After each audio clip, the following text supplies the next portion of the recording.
खुशियाँ। एक औरत बहुत महंगे कपड़े में अपने मनोचिकित्सक के पास गई और बोली, डॉक्टर साहब, मुझे लगता है कि मेरा पूरा जीवन बेकार है, उसका कोई अर्थ नहीं है।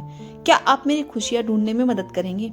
मनोचिकित्सक ने एक बूढ़ी औरत को बुलाया जो वहाँ साफ सफाई का काम करती थी और उस अमीर औरत से बोला, मैं इस बूढ़ी औरत से तुम्हें यह बताने के लिए कहूँगा कि कैसे उसने अपने जीवन में खुशियाँ ढूंढी। मैं चाहता हूँ कि आप उसे ध्यान से सुने। तब उस बूढ़ी औरत ने अपना झाड़ू नीचे रखा, कुर्सी पर बैठ गई और बताने लगी, मेरे पति की मलेरिया में मृत्यु हो गई और उसके 3 महीने बाद ही मेरे बेटे की भी सड़क हादसे में मौत हो गई।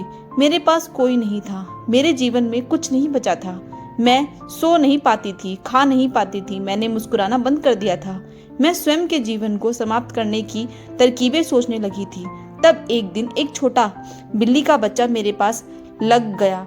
जब मैं काम से घर आ रही थी, बाहर बहुत ठंड थी, इसलिए मैंने उस बच्चे को अंदर आने दिया। उस बिल्ली के बच्चे के लिए थोड़े से दूध का इंतजाम किया और वह सारी प्लेट सफाचट कर गया। फिर वह मेरे पैरों से लिपट गया और चाटने लगा। उस दिन बहुत महीनों बाद मैं मुस्कुराई। तब मैंने सोचा, यदि इस बिल्ली के बच्चे की सहायता करने से मुझे खुशी मिल सकती है तो हो सकता है कि दूसरों के लिए कुछ करके मुझे और भी खुशी मिले। इसलिए अगले दिन मैं अपने पड़ोसी, जो कि बीमार था, के लिए कुछ बिस्किट बनाकर ले गई। हर दिन मैं कुछ नया और कुछ ऐसा करती थी जिससे दूसरों को खुशी मिले और उन्हें खुश देखकर मुझे खुशी मिलती थी। आज मैंने खुशियाँ ढूंढी है, दूसरों को खुशी देकर।